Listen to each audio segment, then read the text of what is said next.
Blog Talk Radio. Hello, we are talking about space in this episode of the Ajay Bruno Show. I'm joined by Amy Shira Teitel.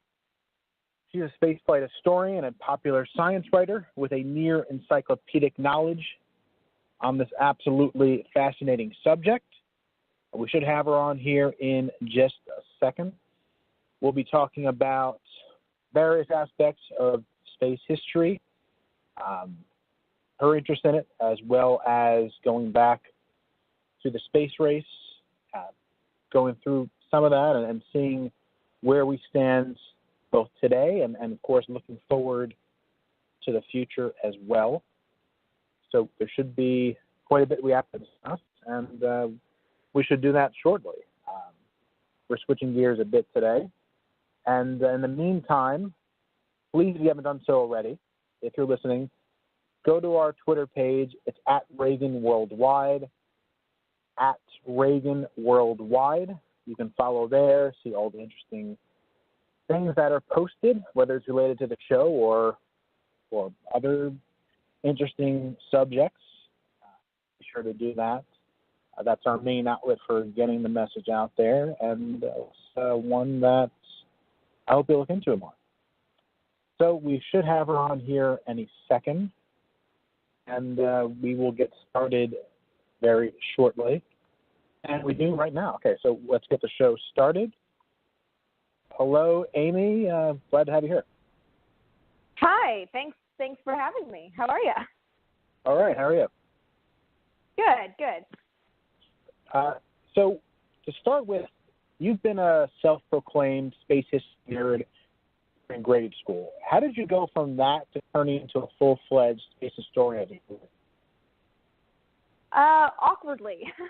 No, it's just, I first read about the moon landing when I was 7, and I kind of fell in love with how interesting and how crazy it was. And, the more I read about it, the crazier it became. And I finally had some good guidance from good professors that told me, you can actually study this history because you're doing a history of science degree. So I started to figure out that I could actually do like an academic look at the history that I was fascinated by, and that just kind of opened up a whole new world for me to explore it. And I did the undergrad and the master's and decided that I wanted to write for everybody, not just an advisory committee. And gradually just I took everything that I know. I've always joke, but not really, that I've done more research probably this year than I ever did in my academic career. I've taken the exact same approach as academia and just have more fun with it now. Sure. So I know you looked up to Wernher von Braun as a personal hero. Are there any others that really stand out to you, and what about those people make you admire them most? The standout for me, which anyone who has followed my Instagram or my YouTube knows, would be Pete Conrad, because I named my cat Pete Conrad, which is not weird. Pete was the real Pete Conrad, not my cat, was the commander of Apollo 12. And his memoir, or his posthumous memoir, so his biography, co-written by his widower, just captures this amazing energy of a person who he was dyslexic and overcame this learning disorder to then go to Princeton because he really wanted to fly with the Navy, and made that work and just managed to do everything with a sense of humor. So his motto was, if you can't be good, be colorful. And he was 5'6.5", damn it, as he always, and I'm 4'11". So I always loved this guy who didn't just fall into the right place. He worked really hard to get it, and he did it all with a sense of humor. And if you read about that mission, these guys had fun going to the moon, and you get the sense that it's like just three good friends having the time of their life. And that was always kind of exciting to me because it was the most human part of the moon landing that I could access as a kid. And I still love that crew and that flight, and specifically Pete Conrad. No, that was definitely a great crew, and it's especially sad because the other two members, they passed away recently, so I think that's a really great loss for the whole community. Yeah, I did get to meet both Dick Gordon and Al Beam, which was pretty incredible, and phenomenal guys. I'm very sad to have lost them recently. Mm-hmm. Do you have any interesting memories you can share about meeting either of them? I did have an interesting conversation that I didn't actually have directly with Al Bean. This is sort of weird, but I was, when you go to these signing events, you're sort of in line to meet them and chat with them for a minute, and you can accost them at a cocktail party, but that feels kind of intrusive. So I was hanging out with another young guy, waiting to meet Al Bean, and this guy's an animator. And he goes up to Al Bean and he's showing him some of his work, and Al Bean starts talking to him about like how he approaches his art. And he's talking about how he always makes sure that if he's doing the lunar module, he draws it perfectly. He makes sure it's, completely accurate, everything. And then over top of that takes his artistic license and adds, the depth of color and texture and all those things that make it from a technical drawing into a piece of art. And I thought that was a very interesting thing. And I know it wasn't said to me directly, but I realized that's basically what popular science writing is. You're not making anything up over top of fact. But every time I write something that's super technical, just write and get the details in first and make sure all that's in, and then you can start building out the scene with all of the little extra details. And that's strangely one of the more personal-ish, because I was sort of just hovering, Al Bean moments that kind of stood out to me as this really interesting lesson on creating art from an astronaut. Great, makes sense. So to get into more of the historical aspect of it, Mercury and Gemini laid the groundwork for Apollo later on, but they don't get the same level of historical fanfare. How did those help set up the success of Apollo in ways that were most critical? Yeah, Apollo wouldn't have happened without those two programs, which is why I think it's wild that they don't get some recognition. What's so exciting to me about that era, and remains that exciting, is that no one really knew what they were doing, so everything was figuring something out for the first time. So with Mercury, it's literally figuring out, can you put a man into space? Okay, well, now he's there. Can he swallow food in space? Every kneeling detail of human survival had to be figured out, and the basics were done in Mercury. And then Gemini was where it got really, really fun, and this is I always feel like Gemini is the overlooked middle child of the space age because it's so cool and no one talks about it. But literally every Gemini mission did something to advance NASA's understanding when going to the moon. So things like, can you survive for 2 weeks in space because that's how long it takes to go to the moon? Well, let's test out the fuel cells. Can you do EVAs? Can you actually, we need to get outside and walk on the moon's surface, so let's try it in Earth orbit where it's mildly safer. Can you connect two spacecraft? Because that's what's going to happen in lunar orbit. Every single piece of the lunar puzzle was done on Gemini before Apollo, and just no one talks about that. No, it doesn't get the attention it should. So yeah. Yeah. Well, so the Soviets were winning the Cold War with the first satellite and man in orbit, but the U.S. topped that by going to the moon, and that basically meant game over. Why was that the end point, and how important do you think this ultimately was? I wouldn't say that Apollo 11, the moon landing, was actually kind of the end point. It's sort of symbolically hitting the finish line, but if you start digging into the history a little bit more, you see that the end point actually happened around late 1955, early 1956, when Sergei Korolev died. Korolev is a very little-known figure, known to the deep nerds, but not to people who are sort of casual observers. He was sort of the Soviet equivalent to von Braun, and he was called the chief designer, and he was really the one that orchestrated everything. And he had the vision. He snuck Sputnik's launch in as a minor thing as part of a missile program, such that no one had to okay it, so that he just magically had satellites ready to go. He was clever and he was smart and he got stuff done. When he died in early 1966, that marked kind of when the Soviets started lagging, because the structure of the Soviet space program was such that without leadership in that key design bureau, it just wasn't able to keep pace. So if you really look at it, the Soviets were doing firsts of everything up until about 1965, when Alexei Leonov became the first man to walk in space. But then Ed White doubled his time record, and then NASA started racking up all of the firsts and really took over. So I would argue that actually the space race was over but in name by 1966. And then if you do kind of want to extend it the other direction, I think you would say that it probably didn't formally end. I mean, there's this beautiful symbolism of the Apollo-Soyuz mission in 1975, where you have the picture of Tom Stafford and Alexei Leonov, the commanders of the two sides, shaking hands in space and sort of promoting cooperation finally. So yeah, there's arguably two different endpoints, neither of which are really the moon landing. It was sort of, the moon landing, I think, at that point became more like, well, we said we were going to do this, so we should probably do it. Yeah, they're already that deep into it, I guess, at that point, once they'll finish it off, so. I mean, all the biggest spending was in the mid 60s, and you can't easily back out of that one. No. And they spent so much more in terms of relative to the budget then than they do now.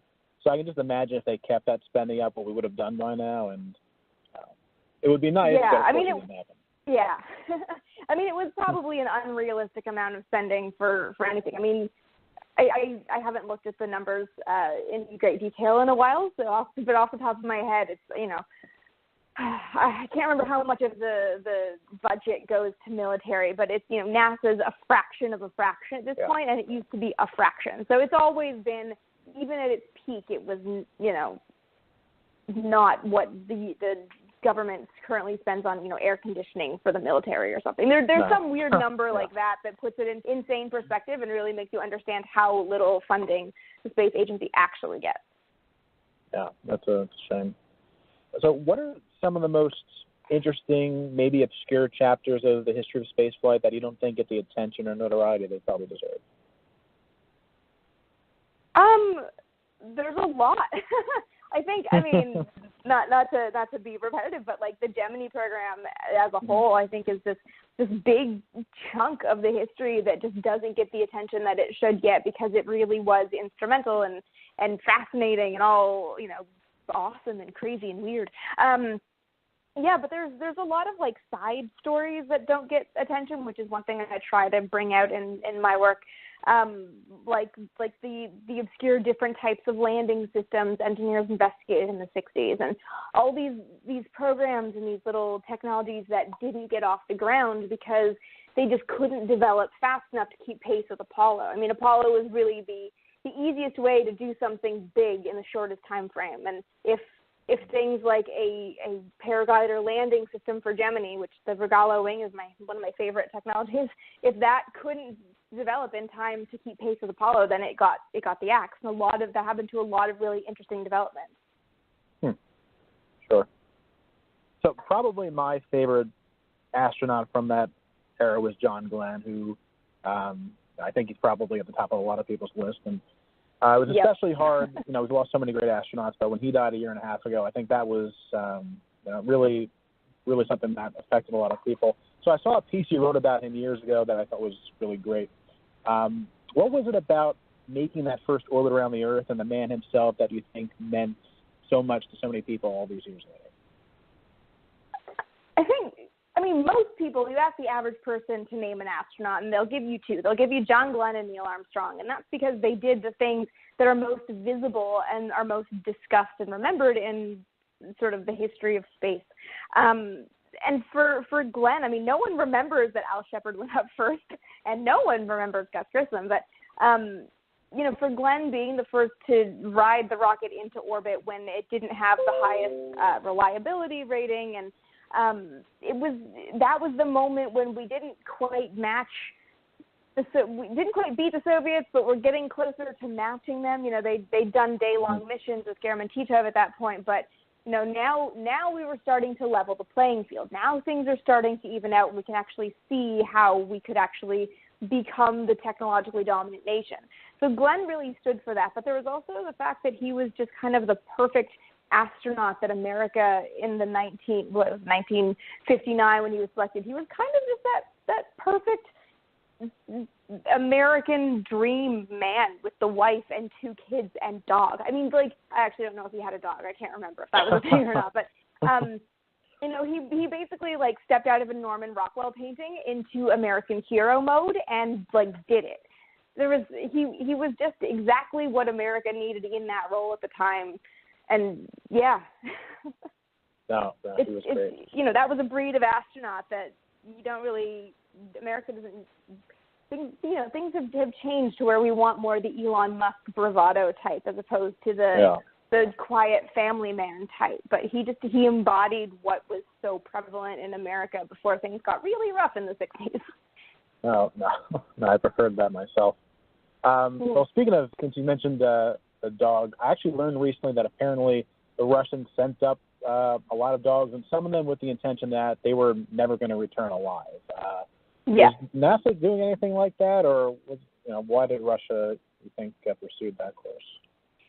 Yeah, both nations did animal testing. It was, I don't know about the history of PETA, but I'm sure animal rights groups were maybe a little bit less active in the 50s.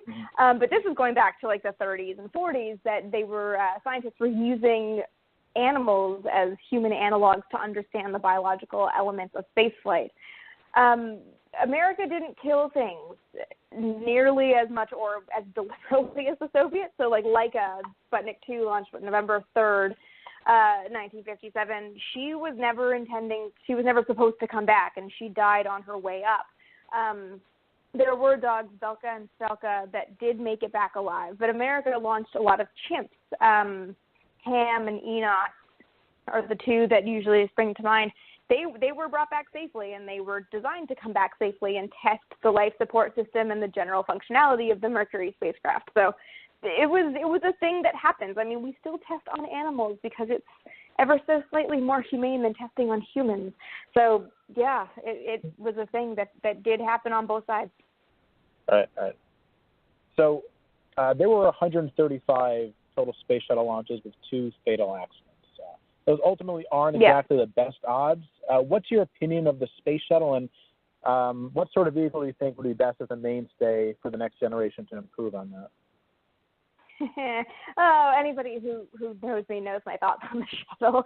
The shuttle was a bit of a camel, I think. It did a lot of great things. I mean, shuttle gave us, missions. It gave us Hubble. It did a lot for our understanding of how humans work in space. It helped develop and build the ISS. All of this is great, but did it need to be that big? Probably not. It also massively under-delivered. The original proposal was to have the shuttle I think there was supposed to be functionality at Kennedy was such that there could be 2 active missions in space supported with a third either just back or getting ready to launch. And there was supposed to be around 50 flights a year. So in the 30-year lifetime, that should have been about 1,500 instead of the 135 we got. So it kind of failed to deliver on the promise. And I think in a lot of ways, for all the good, it was also this period of space NASCAR without really having the functionality to do anything else, because the shuttle couldn't go to the moon. The shuttle couldn't go anywhere else. And that vehicle is very much purpose-built for low Earth orbit missions, which is great because we need that.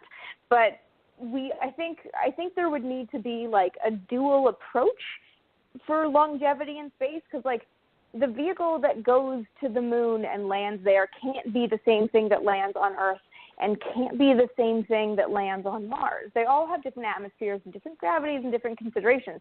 Maybe some brilliant engineer can build that landing system. I don't know. Excuse me.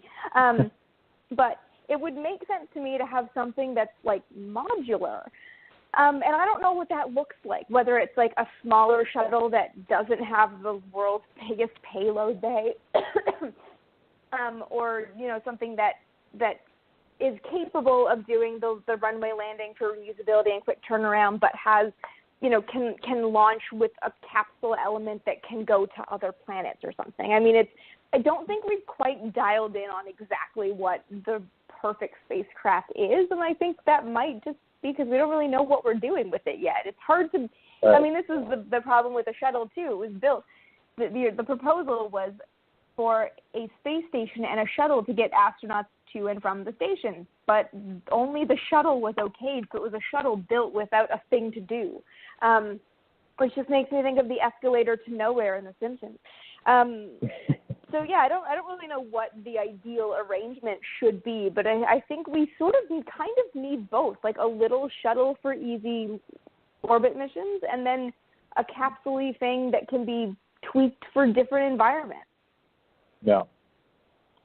No, Yeah. Right. No, I mean, there's things I liked about the shuttle too, but just the amount of money it costs for each launch, it's just doesn't make sense to do something like that going forward. So. I mean, unfortunately, it was supposed to be much cheaper. With that many launches, it would have been dirt cheap to go into space, but it didn't quite work out as well as people had hoped. So, yeah. No, but it did help build the International Space Station, of course, and now recently there's been a lot of international cooperation with that, but we're focused more still on staying in near-Earth orbit. What do you think the most important accomplishment from that has been, and what do you think of that shift in focus in the past years? I mean, I think the most important thing with the sort of homesteading space, as it were, which I believe is actually a book title about Skylab. I think it taught us a lot about what we need to do to live off the Earth, which is super important because we do have this obsession with going to Mars and colonizing it and all that. But if we're going to do that, we have to know what we're dealing with and how to deal with it. And the only way to do that is to figure out how we can grow plants in space to have food because we can't bring it all with us. So learning how to do that and playing with that technology, that's a huge advance. Dealing with other radiation things, that's a huge problem, and any kind of testing to develop new ways of protection or just test new things is hugely important. So I really like Hello? Helping us understand. Oh, yes. Can you still hear me? We lost you for a second. Oh, okay. The most important thing that's come with the ISS program is really just understanding more about how humans can actually survive in space, because it's, going to the moon and just kind of going on a low residue diet so you don't have to use a bathroom for 2 weeks is fine for 2 weeks, but you can't do that for a month-long mission to another planet. So we really need to understand more about the environment and how we live in it, and that's been hugely important. Sure.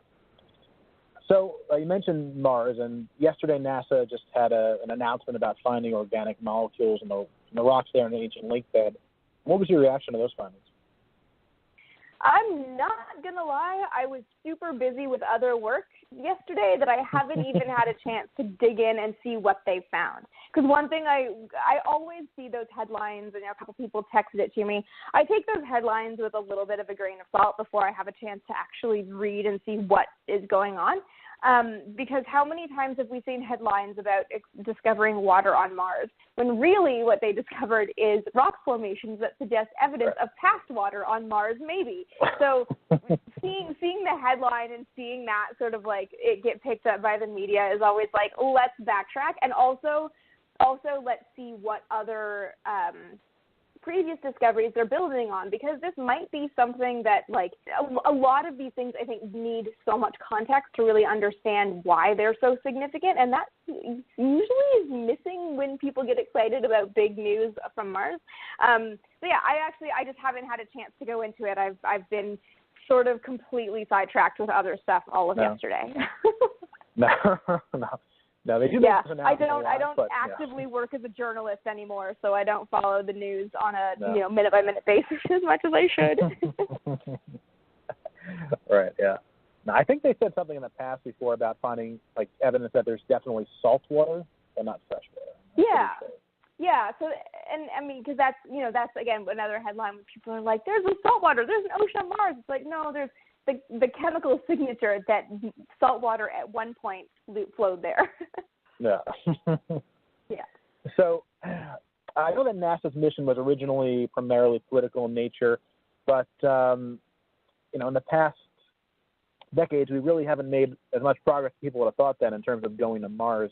What do you make of the fact that it's going to take us 60 to 70 years to go from landing on the moon to maybe landing on Mars, assuming if it even happens in the right timeline? It does not surprise me in the slightest. The moon is a lot easier. It's there. We can see it.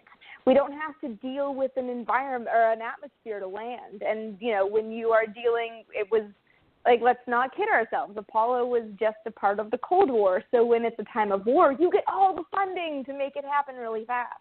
We don't have a war, and Mars is really far away, and it's a lot more complicated to get there. And we don't have the need to make it happen really fast. And that's sort of, I think, what the biggest thing that's missing for Mars, and why I don't think it needs to happen immediately. I think it'll happen eventually, but we still need to figure out a lot of things before we can just up and go. So when you don't have wartime funding, you don't have the political need to make something happen immediately, and you have a target that's so much harder and further to get to, I don't find it horribly surprising that our timelines have gotten longer and longer. And I don't think it's a bad thing. I think it's, I ultimately think that, Apollo was so fast it gave us an unrealistic expectation of how fast things can happen in space, when really we should be building like an orbital, we have the ISS, but whether it's a different station or building onto the ISS if it gets funded beyond 2025, to where we can actually mount deep space missions from the station, so we can build larger vehicles in orbit. Or this is basically going back to what people like Wernher von Braun wanted to do in the 50s, and it needs to be something that has that longevity and that staying power, as opposed to let's build this one thing to do this one thing, and then we'll build something totally different for another thing. Like it's got to be a lasting thing, and that's hard. That's hard, especially when you're dealing with every president has a different administrator, and goals keep changing, and we think that NASA is, a civilian, peaceful agency, and it absolutely is, but it is still very driven by politics.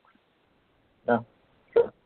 Some people think we should have a moon sort of an interim step. There's that, and then Elon Musk says we can get there, and he can get there in like under 10 years, which I'm pretty skeptical about. I don't know what you think of that. Yeah, again, maybe the moon base, I just mentioned the orbital way station to build things. Maybe the better option is doing it on the moon. I don't know. But yeah, there needs to be sequential steps, and a lot of people have a lot of ideas, but timelines in space are notoriously split behind. So, yeah. Yeah. Okay. So before we get to a few miscellaneous questions, as we go forward, what are your predictions for exploration and settlement on Mars and beyond? And if you could go on a trip to Mars, but it's one way, would you take it? I would not do the one way to Mars. I don't know. I don't get the people who are willing to do it, and I've met a few of them, and they honestly have said things like, well, if I'm really lonely, I can just FaceTime people. I'm like, there's no internet on Mars. There's a 7-minute light time delay. It's I feel like the people who are sign me up totally understand that it's not like living in a cave. It's like being completely isolated unto yourself. I can't imagine. I can't fathom it. No. I miss my cat too much. And humans and life on Earth. I think eventually it'll go. I would be personally, I would really like to see it done as an international cooperative mission, because anything this big should really be done for the sake of humanity, not for the sake of a nation proving dominance. But who knows? I think I'd love to see it done as something that is measured and is scientific and is done for the sake of understanding things and expanding humanity, not for ego, and make something that lasts, that isn't a crash program to just get humans on Mars for the sake of getting humans on Mars. That doesn't do anything long term. But I'm not the one with the money and the connections to make that decision, so who knows? Right. For sure. Is there a particular sci-fi series that you think the way space travel is depicted is the most exciting to you, or one that you look to the most, whether that's Star Trek or something else? I am not a big sci-fi fan, no. Which surprises a lot of people. That's surprising. I always say that real space is better than fake space. So I'm trying to think if there's anything that I've watched a few times that even comes close to sci-fi, and I don't think there is.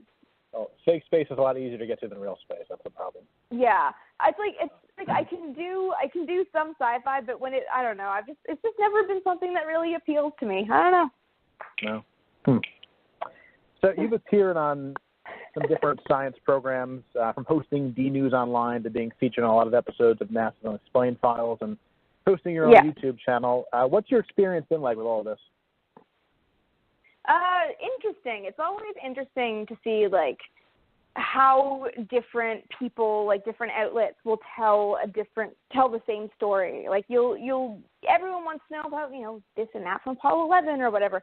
And depending if you're doing it for web versus broadcast, for major networks, for doc stories, like everyone wants something different out of the same story. And for me, because like Vintage Space, my channel, is the one thing that like is my little baby on the internet, and I get to control it. I find it really interesting how much people are only interested in the superficial story sometimes, which I get if you're doing it for mass market. Everybody doesn't need to know the serial number of the oxygen tank that exploded on Apollo 13, which I'm sure somebody out there is grumbling at me using the word exploded, ruptured. But anyways. So I find it really interesting to kind of do all these things and see the different ways people approach science education and science storytelling, and then I can take it back to my own and fill in the gaps that I think need to be filled for the sake of having a fully explored version of the story on the internet that people can access. Right. So the first place I saw you commentating was on, shall we say, a bit of a controversial documentary with aliens on the moon. What do you make of some of those more fringe? Some of those more fringe theories, like aliens operating a base on the moon, and the fact that even some astronauts like Edgar Mitchell have lent credence to sort of suggestion. Yeah. That doc was the very interesting lesson in, whatever I say can be edited so that I say something different. But it was fun. It was a super fun interview, but I think it is interesting how many people we want to believe in aliens so badly because it would give us a reason for exploring space and make our existence on Earth make more sense. I mean, there's something so appealing about it. And it's interesting that everyone's experience with it is so personal. I find it a very interesting topic and not something personally, I don't think that there are aliens out there like watching us waiting to wage war. I think there's probably bacteria out there somewhere, but the odds of us finding the right signature of life on a planet at the time in that life development on that planet to where it can signal us because it magically has the same technology or technology that is cohesive with ours, but also because when we use a telescope, we are looking further into space, we're looking further back in time to find that planet at the right time. It's like, I feel like it's slim. Like it's probably out there somewhere. Like we can't be the only thing, but the odds of us finding it are difficult. Yeah. But when I'd an Apollo love to find it. astronaut It'd be says super something. cool, but yeah. I don't know. It's hard, when someone comes back from space and says they had an experience or they feel a strong leaning towards something. It's hard to say, well, you're wrong because it's your personal experience. And I don't know what exactly happened, whether you heard something or saw something or felt something. That, and I don't mean a physical thing. I mean, like you have this, pilots I've read about pilots breaking the sound barrier in the 50s and 60s a lot that feel like, even if they're not religious, they have this moment of feeling connected to something bigger as they hit that supersonic barrier. If it's something kind of metaphysical like that's also intangible, like it could be that you had an experience like that and your interpretation is that it's life beyond Earth. And that's, it's very personal and it isn't wrong. It's, but it's personal at that point, I think. Yeah. With Apollo 11, there's an infamous some people think they're talking about something secret watching them or whatnot. What have you heard about that? I've heard this story. I have no idea where this story originated because, it's one of those things where, I've read the Apollo 11 transcripts. There's multiple. There's, one air to ground. There's within the spacecraft, and there's I've looked through all this stuff, and I have never seen any, like, reliable mention of aliens anywhere. So I don't know. I don't know where this story came from, but I feel like if someone can put something on the internet and it can just gain traction like wildfire and go everywhere. So who knows? No, that never happens. Yeah. So I know you were in Australia 2 years ago for National Science Week, and I heard you're going back next month. What can you tell us about that? Yeah, I am. I'm going back. I'm still figuring out all the details and booking everything, but once I have it all worked out, I will be putting the schedule up on my website. I'm doing, I think, 4 cities this time. I'm going out for the Byron Bay Astronomy Festival and decided, well, might as well extend the ticket and tour Australia again because I don't get to go out there ever. So I'm doing that. Brisbane, then I've got a few talks in Sydney and a couple events in Melbourne. Then I'm going to New Zealand without working for a few days at the end to work on some other stuff myself.